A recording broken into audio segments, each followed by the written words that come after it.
Magandang gabi sa inyong lahat. Ito na tayo sa gabing ito, yung talk for living a culture of life. Ang ating speaker sa gabing ito, siya ay Angono, member ng Cainta chapter. Siya ang ating PFO. Maraming beses na siyang naging resource speaker, hindi lang locally, pati internationally. Siguro pwede na lang dagdagan ni brother ng ating speaker ang kanyang introduction. So without further ado, our speaker for tonight is ang ating kapatid, si Ansel Beluso. Brother Ansel. Magandang gabi mga kapatid. At maraming salamat, Brother Ming, sa iyong introduction. Sapat naman yung introduction mo. Huwag na nating dagdagan. Mga kapatid, isang biyaya na tayo ay napagkalooban ng Panginoon ng pagkakataong ito upang mapalalim palalo ang ating relasyon at pakikipag-ugnayan sa Kanya sa pamamagitan ng mas maliwanag na pagkaunawa at pagbigay ng apresiasyon sa ating pagiging kapatid sa kapatiran ng Missionary Families of Christ. No? Sa aking pagkakaunawa, ang ating mga participants ay kinabibilangan hindi lamang ng medyo bago-bago pa nating mga kasapi, kundi maging ng mga matagal na rin sa ating community pero hindi nagkaroon ng pagkakataon para makakuha ng aral na ito mula sa panayam na ito, ang ating covenant recollection. Mapalad tayo na tayo ay kahit nga nananalasa pa ang pandemya or baka nga dahil sa pandemya, kaya nagkaroon tayo ng pagkakataon para mapakinggan kung ano ang mensahe ng Diyos para sa atin, hindi lamang bilang mga Katoliko, Kristiyano, kundi bilang mga missionary families of Christ, mga anak ng Diyos, mga kawal ni Kristo sa lupa. Totoo yun mga kapatid, tayo ay mga kawal ng ating Panginoon dito sa lupa. Ang katotohanan niyan, merong virus ngayon, itong coronavirus, itong COVID-19 na nananalasa sa buong daigdig. Pero merong higit na mabagsik, higit na mabalastik na virus mula mismo sa sinapupunan ni Satanas na siyang lumalaganap sa buong daigdig. Ito yung virus na umaatake sa buhay, sa pamilya, umaatake sa ating pananampalataya, umaatake sa ating pagsasabuhay ng autentikong pakikipag-ugnayan sa ating Panginoong Diyos. Talagang kung titingnan natin ang ating daigdig sa makabagong panahon, masasabi natin na para bang nagtatagumpay ang ating kaaway, Para bang parami ang mga tao na ang sinusunod ay si Satanas at unti-unting binubura ang Diyos sa buhay ng tao. At yan ang dahilan kung bakit ang Panginoon ay lumilikha ng mga kapatiran dito sa ating pananampalataya bilang mga Kristiyano, bilang mga Katoliko, ginagawa niyang mga kawal para sa buhay. Nakakalunos, nakakalungkot, nakapanlulumo na marami sa mga Katoliko marami sa mga Kristiyano ang nagiging kalaban ng buhay. Kailangan maitaguyod ng bawat Kristiyano, ng bawat Katoliko, lalong-lalo na ng bawat missionary families of Christ, ang kultura ng buhay, the culture of life. Yan po ang ating pag-uusapan sa gabing ito, no?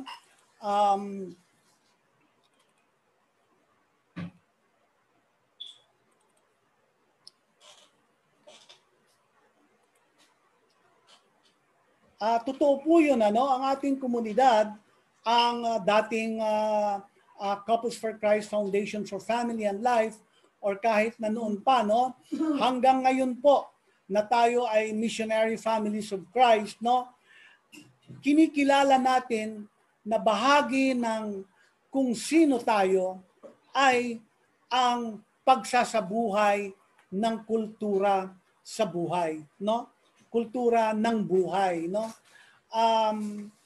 sa buong daigdig sa ngayon nananalasa, katulad ng sinabi ko, ang virus, na iniluwal ng sinapupunan ni Satanas, the culture of death.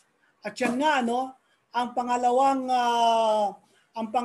item, sa ating covenant, sa ating pakikipagtipan sa Diyos, dito sa ating kapatirang MFC, nakalagay doon, I dedicate myself to the task of building a strong family for Christ.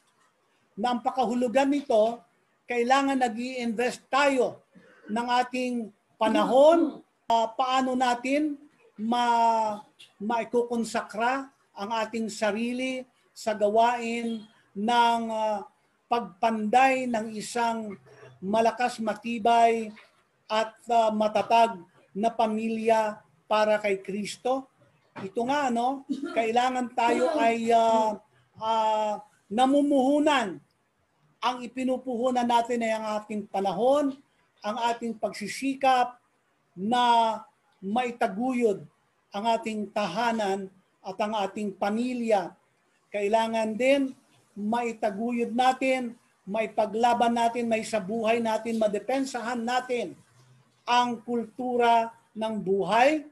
At tayo bilang isang komunidad, bilang mga anak ng Diyos, alam natin at naririnig natin ang panawagan ng Panginoon upang mapangalagaan at mabigyan ng tunay na pakahulugan to renew the family and to defend life. Ano nga ba ang ibig sabihin ng kultura ng kamatayan o yung culture of death? Ang death po, D-E-A-T-H, yan po ang 5 titik na sumasagisag sa 5 pinakamalaking dapat nating dinidigma, dapat nating nilalabanan sa ating makabagong panahon. Culture of death. Ang una, yung letter D, ay divorce, sa maraming mga matatawag nating progresibong bansa o mayayamang mga nasyon, pataas ng pataas, ang bilang ng diborsyo. Sa Amerika, umaabot ng halos 50%,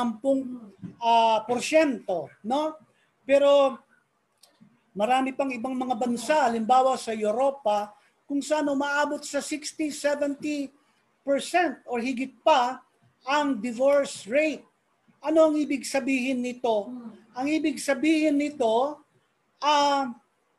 sa bawat, more or less, sa bawat 5 ikinakasal, 3 ang nauuwi sa hiwalayan. Nauuwi sa hiwalayan.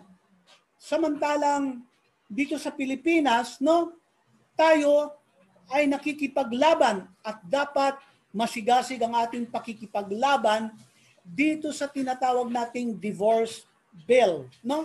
Merong panukalang batas na kasalukuyang pinag-uusapan at gustong ipasa sa mababa at mataas na kapulungan ng ating Kongreso, no? Ito yung divorce bill, no? Ang sabi nila, ang Pilipinas na lamang, maliban syempre sa Vatican, na ang Pilipinas na lamang ang wala pang divorce law. At ang gusto nila na tayo din ay magkaroon ng divorce law. Ang katotohanan yan, mga kapatid, dapat nating ipagmalaki na hindi nagtatagumpay ang kalaban dito sa ating bansa. At tayo, kailangan may sa buhay natin ang ating pagiging kawal, ang ating pagiging mandirigma para sa buhay at para sa pamilya. Labanan natin na magkaroon ng batas para sa diborsyo dito sa ating bansa upang mapalangalagaan ang kasagraduhan ng kasal, ng pamilya at ng tinatawag nga na marriage or ang pag-asawa, ang pagsasama ng mag-asawa kasama ang Panginoong Diyos. Dahil totoo yan, ang pagsasama ng mag-asawa ay hindi lamang yung lalaki at yung babae, yung husband at saka yung wife, kasama dyan ang ating Panginoon. Pangalawa, yung tinatawag na euthanasia. Euthanasia. Ito yung mercy killing, no?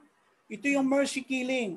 Ito yung, ang sabi nila, kung ang tao may karapatang mabuhay, dapat din daw kilalanin din na ang tao ay may karapatang mamatay. No? May karapatang mamatay. At marami yan, maraming bansa sa ating daigdig na kung saan legal ang euthanasia, no? Yung mga may sakit, no? O kaya yung sobrang matanda na, no? Ang sinasabi nila wala nang pakinabang sa lipunan na dapat na daw mawala, no? Dapat nang mamatay, no? At ang matindi ngayon, ang kasalukuyang kalakaran sa ngayon, parami sa ating mga mayayamang bansa, mga progresibong nasyon, na ang tawag na nila sa euthanasia, hindi na lang basta euthanasia or mercy killing, ang tawag nila dyan, physician-assisted suicide. Ano ibig sabihin nun? Ang doktor mismo ang tutulong upang mamatay ang isang tao na gusto nang mamatay. Kumbaga, Lola, masakit na yung cancer mo, hindi mo na matiis. Sige Lola, gusto mo nang mamatay? Kung gusto mo nang mamatay Lola, ito ang tableta. Inumin mo. At kapag ininom nga ni Lola ang tableta, mamamatay siya. Kumbaga, kinikilala nila na ang tao daw ay may karapatang mamatay. Yun ang euthanasia. Pero alam natin siyempre na anumang usapin tungkol sa buhay at kamatayan ay eksklusibong domain, eksklusibong pag-aari, no? Eksklusibong gawain ng ating Panginoon, no? Anumang usapin tungkol sa buhay ay gawain ng Panginoon. Speaking of that, yung A naman ay abortion, no? Tayo kinikilala natin na ang buhay ay nagsisimula nung magtagpo ang punlay ni tatay at ang itlog ni nanay, no? Sa napakagandang pagtatalik ng mag-asawa na isang bagay na handog din ng ating Panginoong Diyos, no? Sa kasalukuyan, hindi na lamang basta abortion. Alam natin ano yung abortion, ano? Yan yung pagkitil ng buhay sa sinapupunan. Nung una yan, lahat ng bansa, illegal ang abortion. Tapos, ano nangyari? Sumunod, pwede daw ang abortion pero kailangan sa first trimester. Ibig sabihin, sa unang 3 buwan lamang ng pagdadalang tao o pagbubuntis ni nanay. So, nagbago na, no? Sumunod doon, marami ng mga aktivista, no? Mga advocates ng abortion na ginajustify nila ang abortion.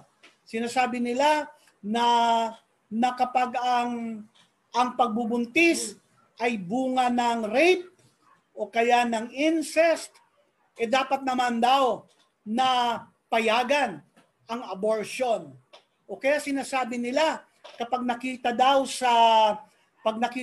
sa ultrasound na meron daw genetic impediment or merong disability na nakikita doon sa buhay na pumipintig sa sinapupunan pa lamang, kawawa naman daw kapag ipinagpatuloy pa ang pagdadalang tao at nailuwal, tapos maghihirap din lamang ang bata dahil lalaki na quote-unquote abnormal, no? Pero katulad ng sabi ko nga, ang anumang usapin na may kinalaman sa buhay at kamatayan, this is an exclusive function of God, no? Pagkatapos, ang pinakahuling development pagdating sa usaping ito, yung tinatawag na infanticide. Ano ibig sabihin ng infanticide? Ibig sabihin, pinapanganak muna ang sanggol. Pag naipanganak, saka papatayin. Bakit? Kasi isang malaking negosyo yung pagbebenta ng body parts. Kaya kapag mayroong nagdadalang tao, tapos gusto niyang magpa-abortion, no? Sasabihin ng mga doktor, talaga ba gusto mo na magpa-abort? Tutulungan ka namin, pero pwede rin kasi na iluwal mo, pagkatapos kikita ka pa. Kasi ibebenta natin yung iba't ibang sangkap ng katawan ng iyong magiging baby. Yung utak, pwedeng ibenta. Ang puso, pwedeng ibenta.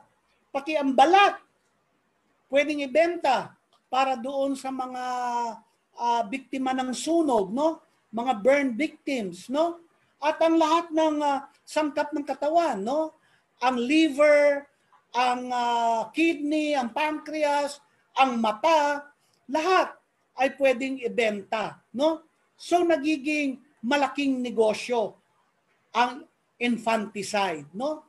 Again, bago pa dumating dito sa ating bansa, dapat ay alerto na tayo, patuloy ang ating pagiging mapagmatsyag upang mapigilan natin ang paglaganap nito, ang pagtanggap dito ng mas marami sa ating populasyon. Dahil totoong may kumikilos dito sa ating bansa upang maging katanggap-tanggap sa nakararami sa ating populasyon, no? Ang abortion, no? Marami na nagmi-meeting sila, no? Para maglabas ng mga estratehiya kung paano nila magagawang katanggap-tanggap ang abortion. At saka salukuyan, meron pong nakabinbin sa ating Kongreso abortion bill, no? Again, yan ay hindi pa gaanong popular at halos wala pang mga mambabatas na sumusuporta diyan, pero andun na sila. Unti-unti na nilang ipinapasok sa kamalayan ng ating taong bayan, ng ating lipunan. Yung T, yung pang-apat na titik ay total population control. Naalala ko, nung panukalang batas pa lamang ang reproductive health, no? Yung RH na tinatawag, kasama po ang inyong lingkod, no? Bilang kasapi ng Pro-Life Philippines at bilang servant leader ng ating komunidad, Missionary Families of Christ, nung panahon na yon, CFC, FFL pa tayo, nilabanan natin, no? Nilabanan natin ang panukalang batas na iyan. Pero naipasa pa din, no? Naipasa pa din. Pero patuloy ang ating pakikipaglaban hanggang sa umabot sa Korte Suprema kung saan, kumbaga, ang ngipin ng buwitreng ito, ng monster na ito, itong reproductive health law, ang pinakapangil niya ay natanggal. 8 po sa probisyon, mahahalagang probisyon ng reproductive health law ay napawalang bisa ng ating Korte Suprema. Bakit ba nating sinasabi na masama itong reproductive health, no? Ito ay dahil ang itinataguyod at isinusulong nito ay ang total population control. Ito mamamahagi ng libreng contraceptive pills, no, ng mga condom at iba't iba pang mga contraceptive methods, libre ang pagpapaligate, ang pagpapavasectomy, no, at marami pang iba, no, yung ano tawag diyan, IUD at marami pang iba, no, libre. Higit sa lahat, tinuturuan ang ating mga anak, no, magkakaroon ng makamundo, no, na sex education. Kumbaga, ang sex education nila salungat doon sa dapat nating isinusulong na ang sex ay handog ng Panginoon at dapat nating iniingatan. Mas may paliliwanag ko yan in a short while, ano? Pero sila, binabago nila ang kamalayan ng ating mga anak, no? Para maging katanggap-tanggap, no, ang total population control. Yung panglimang titik ay H, na ang ibig sabihin ay homosexual union, homosexual acts, no? Yung mga gawain ng lalaki sa lalaki, babae sa babae, no? Yan ay tinututulan natin sa kasalukuyan sa ating kongreso ay mabagsik ang laban para maisulong ang pagsasabatas ng tinatawag na SOGI bill, no? Ito yung tinatawag nilang Anti-Discrimination Bill based on sexual orientation, gender identity, and expression bill. Yun yung SOGI, no? At alam natin, nakikita natin na ito ay unang hakbang lamang na ang pinupuntirya ay ang pagluwag ng pagtutol ng sambayanan, no, sa tinatawag na gay marriage, no? Yung pagpapakasal ng lalaki sa kapwa lalaki, ng babae sa kapwa babae. Yan po basically ang 5 dapat nating tinututulan, mahigpit na tinututulan, nilalabanan sa kultura ng buhay. Dapat tayo ay manindigan para sa kultura ng buhay at labanan natin ang kultura ng kamatayan. Tayo ay pro-life bilang Missionary Families of Christ. Ano ba ang pinakapundasyon o pinakaangkla ng ating pagiging pro-life? Unang-una, tayo malinaw sa atin ang katotohanan na tayo ay nilikha ng Diyos na kawangis niya, kamukha niya, kapara niya, no? Anong ibig sabihin nun? Tayo ay namumukod tangi, no? Sa lahat ng nilikha ng Panginoong Diyos, tao lamang ang nilikha niya na kamukha niya. Na ang ibig sabihin niyan, tayo ay may dunong, no? Dunong na katulad ng dunong ng ating Panginoon, no? Tayo ay merong malayang kalooban o yung tinatawag na free will, no? At sa pamamagitan nito, tayo ay may kakayahan na pumili, magdesisyon kung ano ang gagawin natin para sa ating sarili. In other words, hindi lamang natin sinusunod yung tinatawag na animal instinct, no? Katulad ng ibang mga hayop, ang sinusunod lamang nila ay ang kanilang animal instinct, no? The instinct for survival. Tayo bilang tao, kasama sa ating instinct, yung the pursuit of fullness of life, the pursuit of joy and happiness, no? No? Ang mga hayop, walang hayop na ay gagawin ko ito para ako ay maging maligaya. Hindi alam ng kahit na sinong hayop kung ano yung maligaya. Although of course, makikita mo yung aso halimbawa, nagwawag ng kanyang tail at maganda yung kanyang mukha na parang nakangiti. Pero ito ay pagtugon lamang sa kung ano ang trato natin sa kanila, no? Sa tao, sa hayop mismo, wala siyang kakayahan, no? Para magdesisyon para sa kanyang sarili. At isa pa, no? Kasama doon sa made in the image of God, tayo ay binigyan ng Diyos ng konsensya, no? Lahat tayo ay may konsensya. Dito sa ating konsensya, ito yung gumagabay sa atin sa pamamagitan ng banal na Espiritu ng ating Panginoon para matutunan natin, malaman natin kung ano ang tama at kung ano ang mali. Ang problema nga lamang, no, sa ating buhay, madalas na napapapurol natin ang ating konsensya o kaya yung napapamanhid natin ang ating konsensya. At ang sinusunod na lamang natin sa ating mga choices and decisions in life, hindi na yung konsensya na minanhid o nabura, no?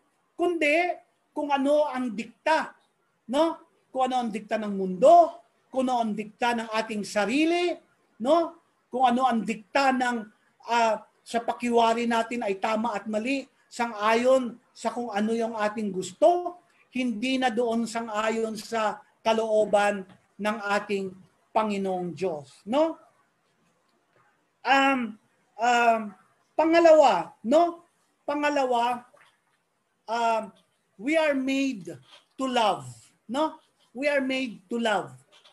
Ang tao ay nilikha na merong likas na kakayahang umibig at magmahal, no? Lahat ng tao, yung sinasabi nga natin na no man is an island, no? Walang tao na gustong mabuhay na mag-isa, no? Tayo, we are made for fellowship with one another, no? Na tayo ay mamuhay sa isang komunidad, sa isang lipunan, no? We are made to do that, at ang sinasalamin niyan ay yung pakikipagkaisa ng tatlong persona ng Diyos, no? May Diyos Ama, may Diyos Anak, may Diyos Espiritu Santo, no? And they are one. One cannot live without the other, no? At ganun din ang tao, no? We cannot live alone. We mirror na sinasalamin natin yung pakikipagkaisa ng banal na sangtatlo, no? The Holy Trinity, no? Kaya tayo kailangan na ipinaglalaban din natin 'yon, no? Yung ating pagiging sangkap. Meron tayong sangkap. May likas na sangkap, may likas na kakayahan na umibig at magmahal. Na kapag tinutulan yan ng anumang sistemang pinaiiral sa ating mundo at sa ating lipunan ay dapat nilalabanan natin. No? At isa pa, no, yung made to love, yan ay tumutukoy sa tinatawag na handog ng sexualidad, the gift of sexuality. Yan yung nilikha tayo ng Diyos na mayroong babae at may lalaki. No? Yung katotohanan na yan ay binubura, pinapupusyaw, no, ng makabagong kamalayan, no? Na hindi lamang daw babae at lalaki. Merong binabae, may linalaki, at yung tinatawag na transgender. At Diyos ko, napakarami ng genders, no?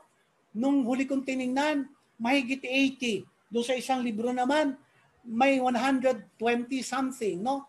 Napakarami ng genders na hindi Diyos ang may likha. Ang may likha ay tao din lang, no? Pero may banal na dahilan ang Panginoon kung bakit niya nilikha ang gift of sexuality, no? Gift of sexuality, yung ating pagiging babae at lalaki. Ito ay may kinalaman sa kanyang mahiwaga pero napakaganda na plano, no? Para sa pagpaparami, no? Pagpaparami ng buhay, pagpapalago ng buhay sa ibabaw ng lupa. Kung inyong natatandaan, ang una niyang nilikha, si Adan at si Eva, at kasama sa kanyang habilin kay Adan at kay Eva, no? Palaguin niyo palaguin niyo ang mundo, no? At ang sabi niya, humayo kayo at magparami, no? So kasama 'yon sa plano ng Diyos. At yung nilikha niya ang lalaki, si Adan, at nilikha niya ang babae, si Eva, ay karugtong nung plano niya na 'yon, na tayo ay makapagparami. At ang ating kaligayahan ay doon sa pakikipagkaisa, pagsasabuhay ng ating buhay na kasama ang ating kapwa. No? Nobody can live a happy, full life just by oneself. Na ang mamahalin mo lang yung sarili mo. No? Hindi. Pag-uwi mo sa bahay mo, matutuklasan mo na ang namamahay sa iyong puso ay hindi masukat na kalungkutan, kahungkagan ng buhay. We are meant to live with others, in fellowship with others. No? Ngayon, more specifically, we are made for marriage. No? For marital life. For love in marriage. No? Ito yung, dito pumapasok yung gift of sex. No? Ang may akda ng marriage and family life ay ang Panginoong Diyos. Ang may akda ng pag-ibig ay ang Panginoong Diyos. Ang may akda ng sexualidad, pagiging lalaki, pagiging babae, ay ang Panginoong Diyos. No?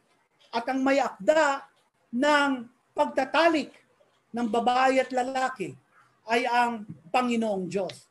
At walang makakabura dyan, ano? Of course, alam natin, no, may mga doktor, no, yung mga reproductive health surgeons, no, na kapag ikaw lalaki ka pero gusto mo maging babae, no, ay merong ano yun, sex reassignment surgery o yung sex transplant na sinasabi, no? Pero alam niyo ba, halimbawa, yung lalaki na gusto maging babae, no? Ang gagamitin pa din yung penis, no? Yung penis.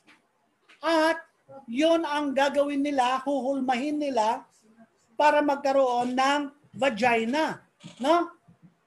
Pero yung mga sangkap na gagamitin ay penis pa din. No? Hindi pwedeng hindi sakop sa kakayahan ng tao na gumawa ng babae at lalaki.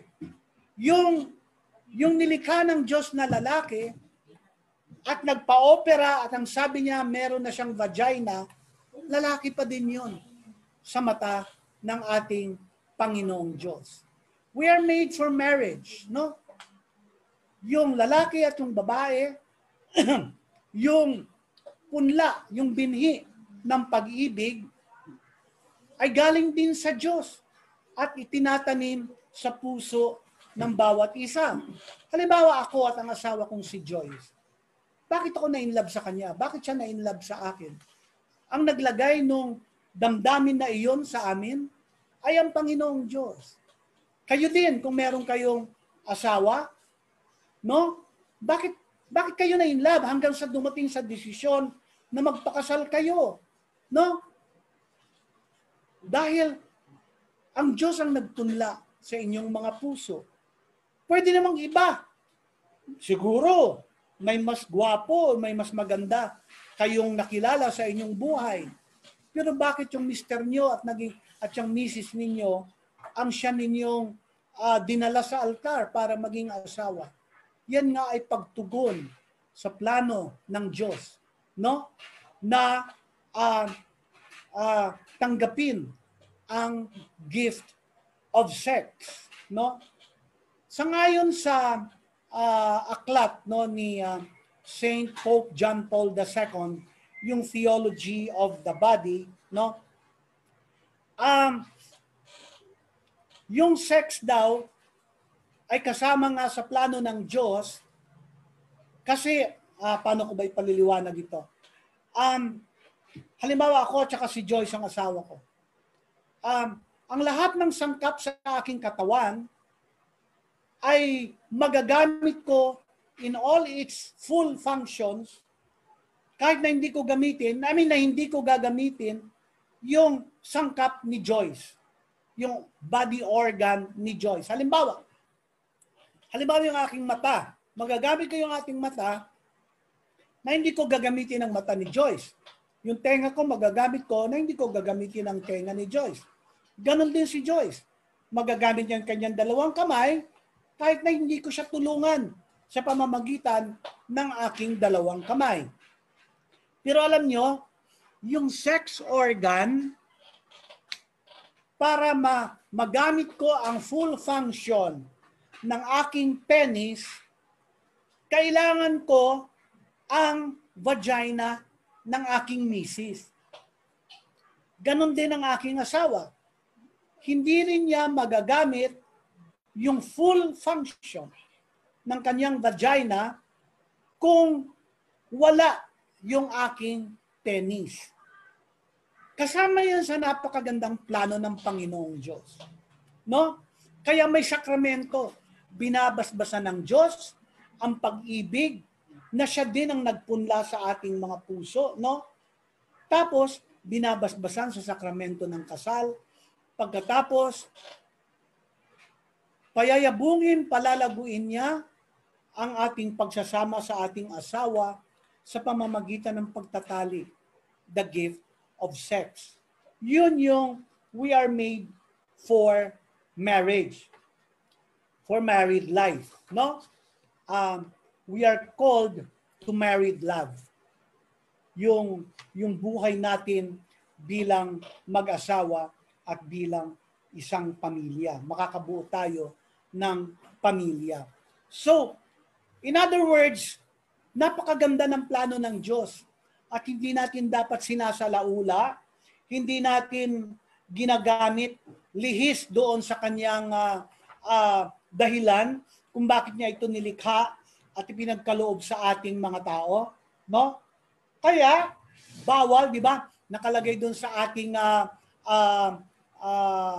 Christian Life Seminar, di ba? Ano 'yon? Yung sa repentance and faith na talk, no? Kasalanan ang premarital sex, ang extramarital sex, at ang homosexual sex. Bakit? Kasi ito ay lumalabag, ito ay sumasalungat lumilihis doon sa intensyon ng Diyos nung nilikha niya ang gift of sex. Ang sex ay para lamang sa mag-asawa na binasbasan ng Diyos. No?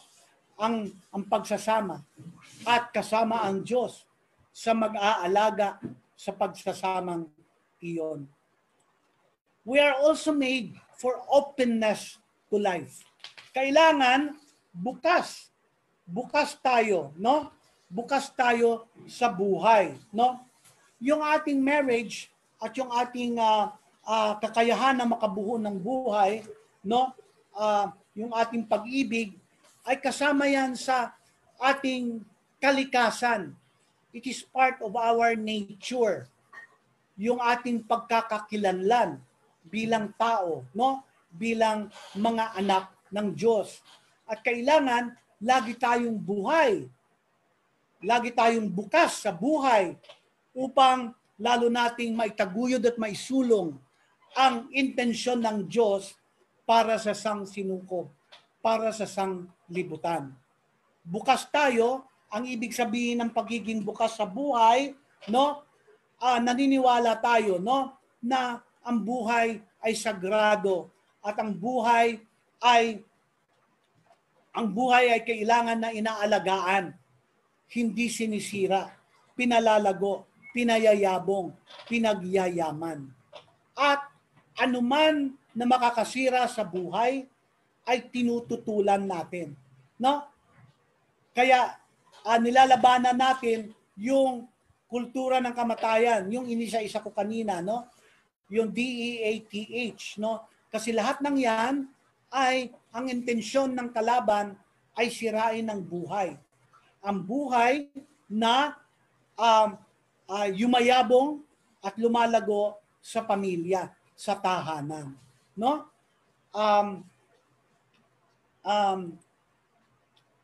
Ngayon, bilang missionary families of Christ, katulad ng sinabi ko, no?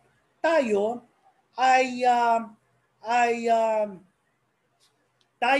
pro-life, no? Ngayon,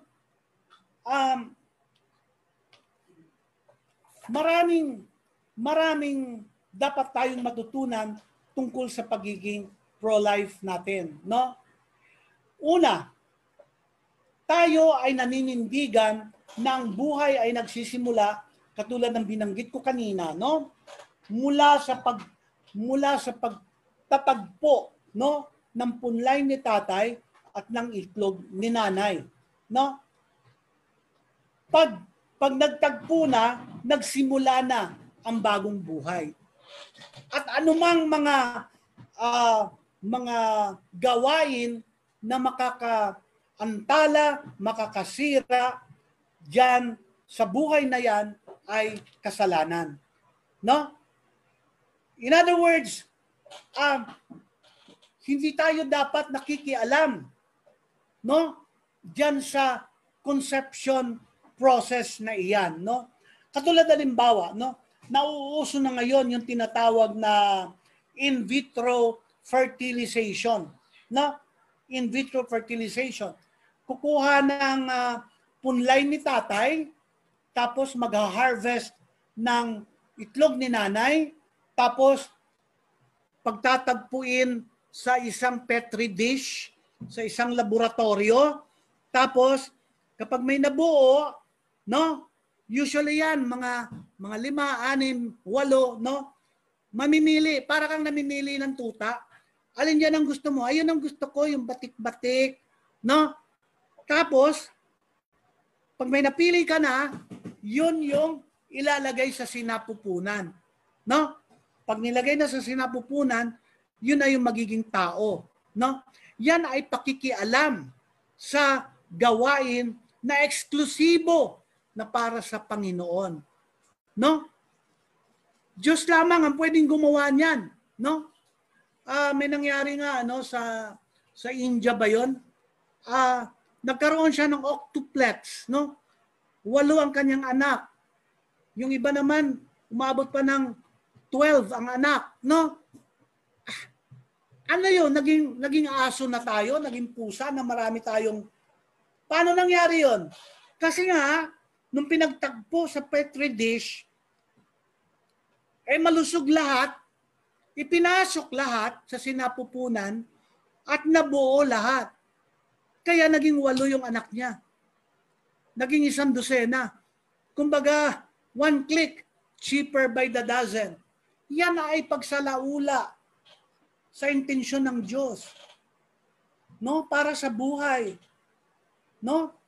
So, naniniwala tayo na yan ay eksklusibong gawain ng Panginoon. At naniniwala din lang tayo na ang buhay ay magwawakas sa natural death. No? Kaya tutol din tayo sa euthanasia, sa physician-assisted suicide. No? Tutol din tayo sa death penalty dahil kinikitil ang buhay. No? So, we are kasama sa ating pagiging pro-life na tayo ay para sa buhay from conception to natural death. Pangalawa, pinahahalagahan natin, kinikilala natin ang kahalagahan ng buhay, ang kasagraduhan ng buhay, ang kabanalan ng buhay, at ipaglalaban natin ang buhay. No? Ipaglalaban natin ang buhay. Kasama yan sa ating pagiging pro-life. No?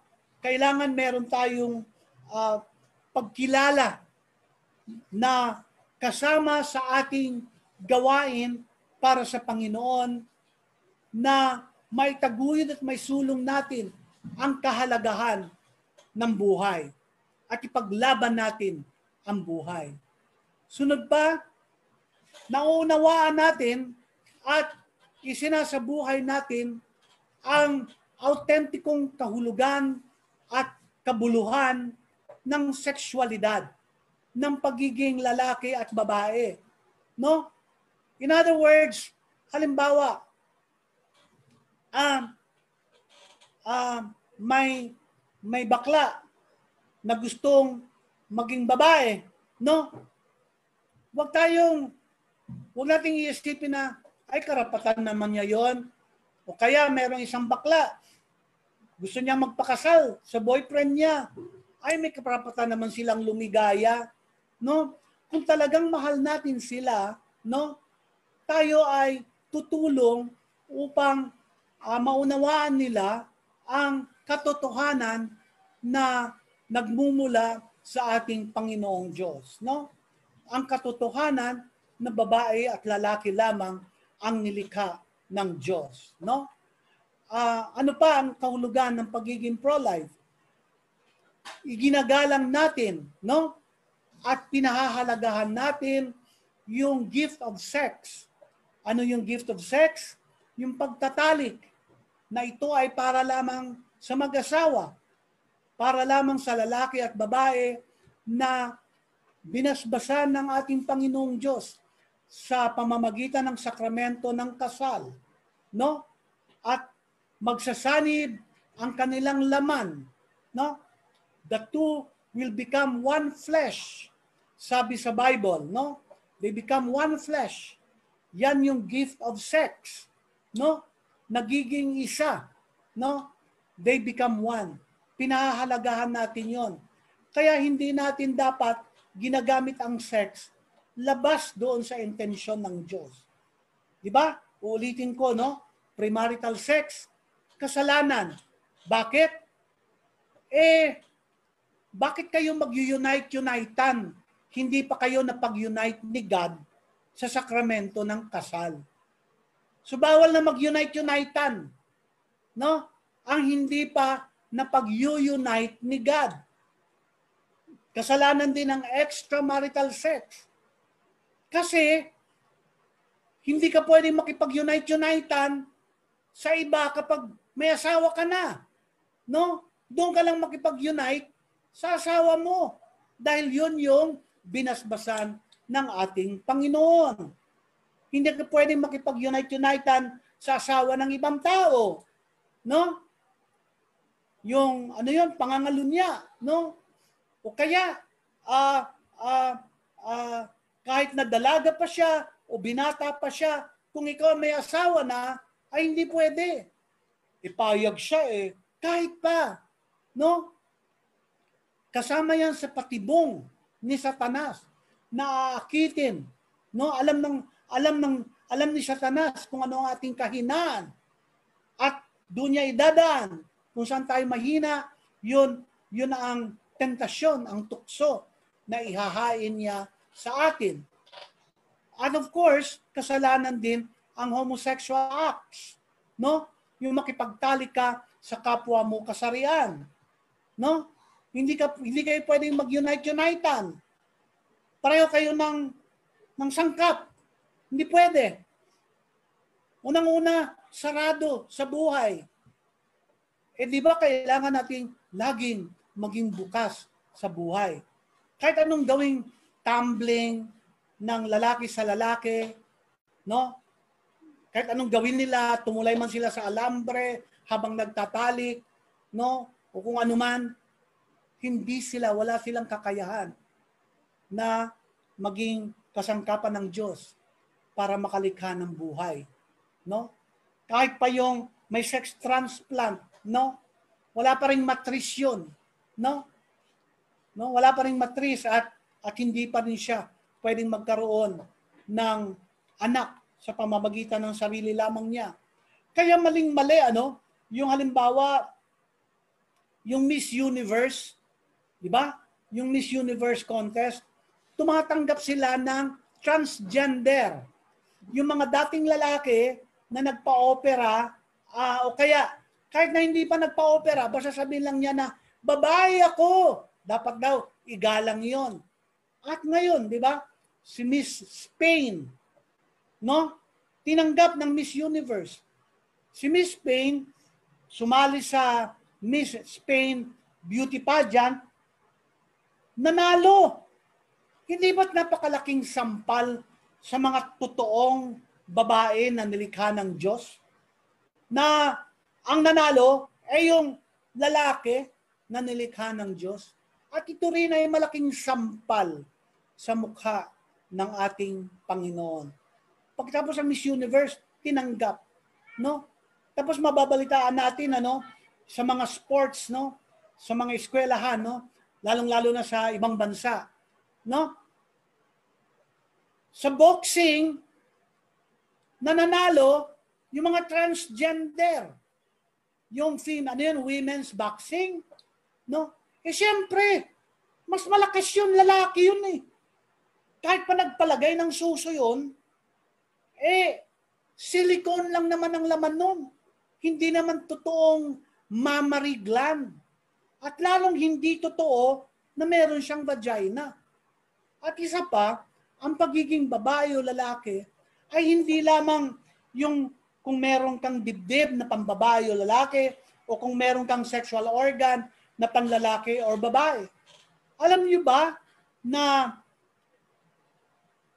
mas maraming buto ang babae kaysa sa lalaki? So doon pa lang sa bilang ng buto, no? Malalaman ng lalaki at babae. In other words, bakla ka, nagpa-opera ka, at naniwala ka na ikaw ay babae na dahil meron ka ng vagina.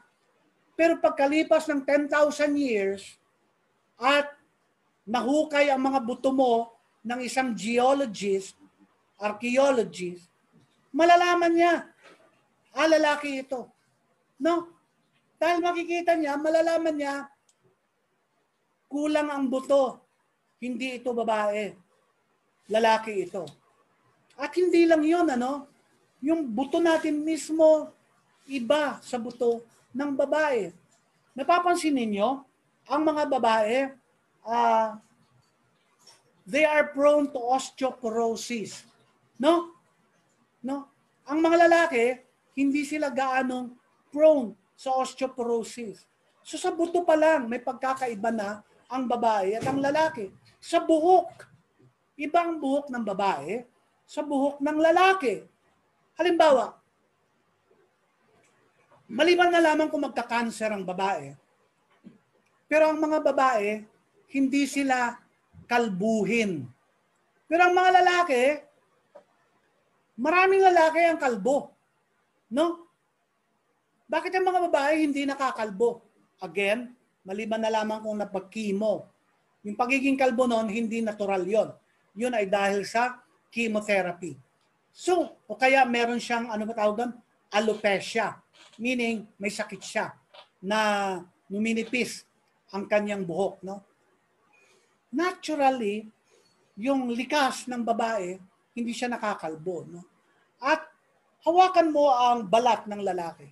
Ikumpara mo sa balat ng babae. Malalaman mo na ibang-iba. At lalo na kapag tumingin tayo sa damdamin, ibang-ibang damdamin ng lalaki, iba sa damdamin ng babae. No? Ibang takbo ng utak at ang takbo ng puso ng lalaki kaysa sa babae.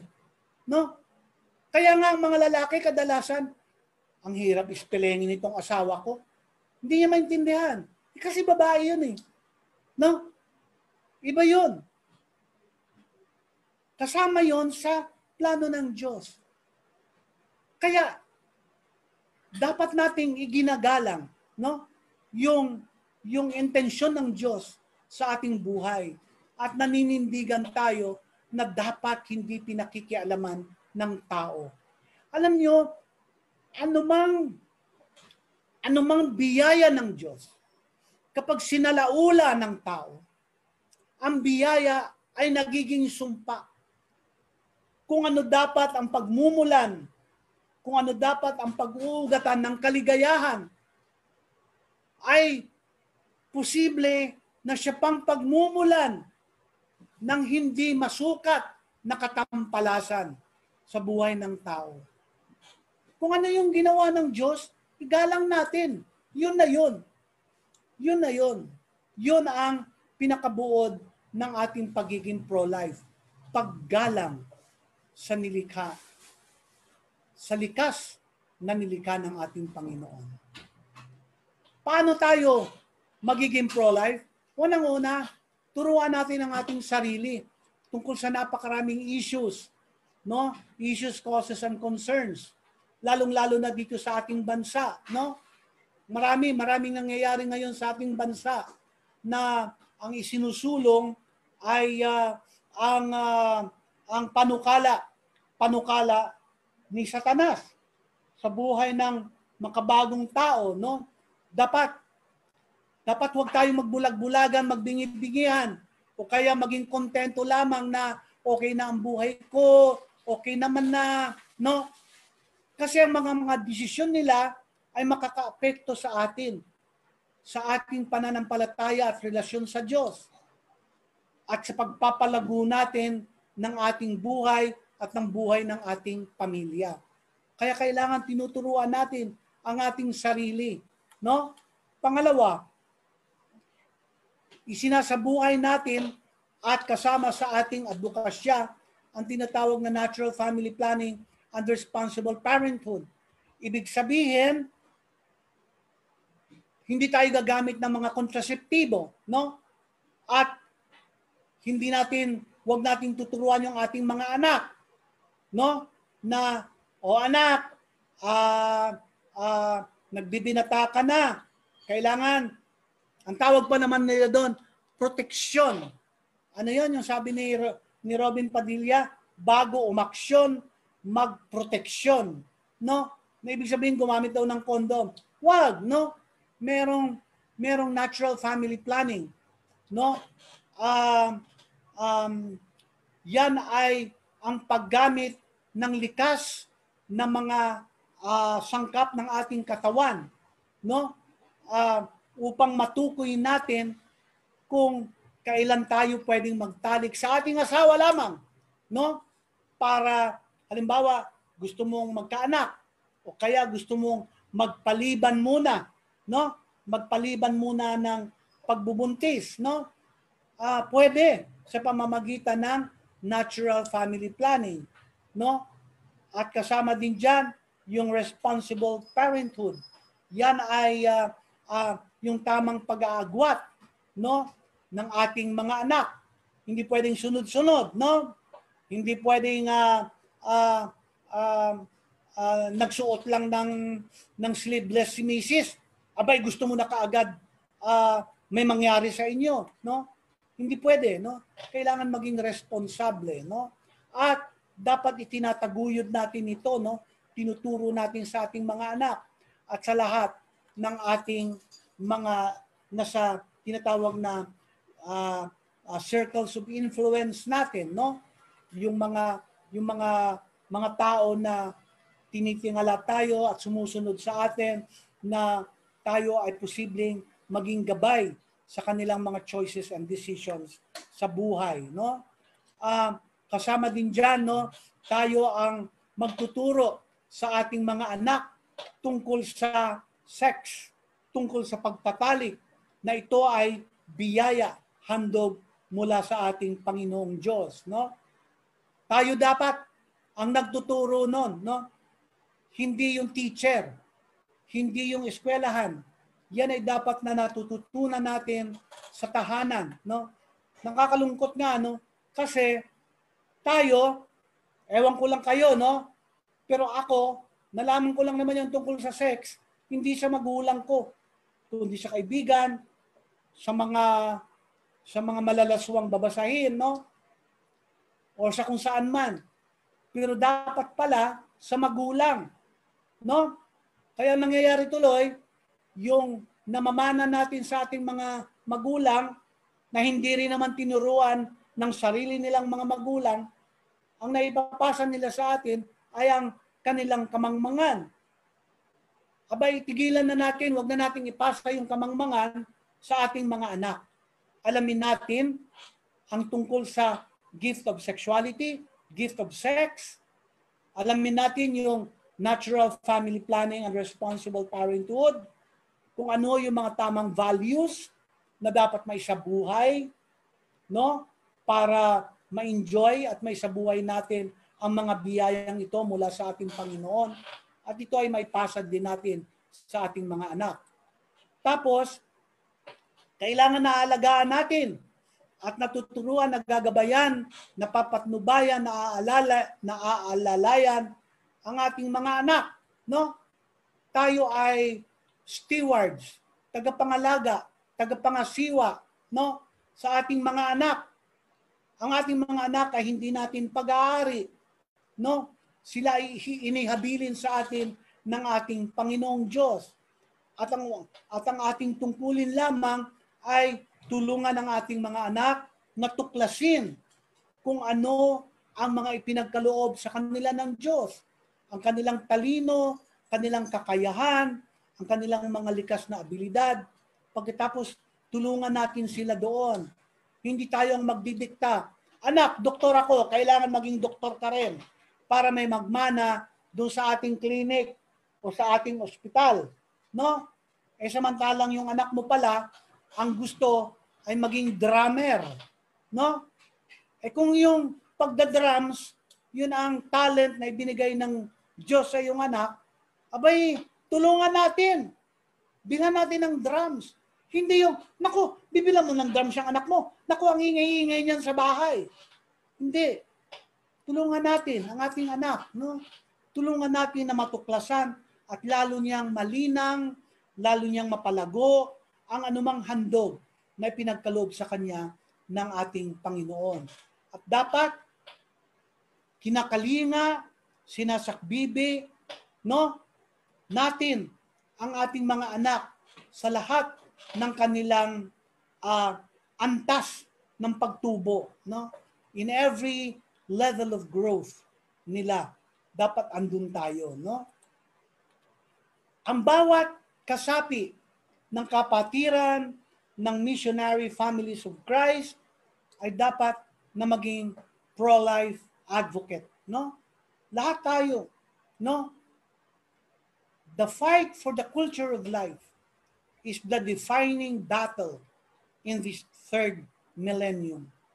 The enemy has focused his vast resources to destroy life, together with destroying the family and the church.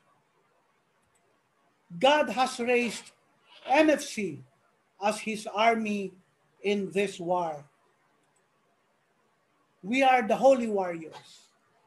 Ang ating sigaw, huwa, huwa, holy warriors. Mga kapatid, maraming salamat. May God be praised. God bless us all.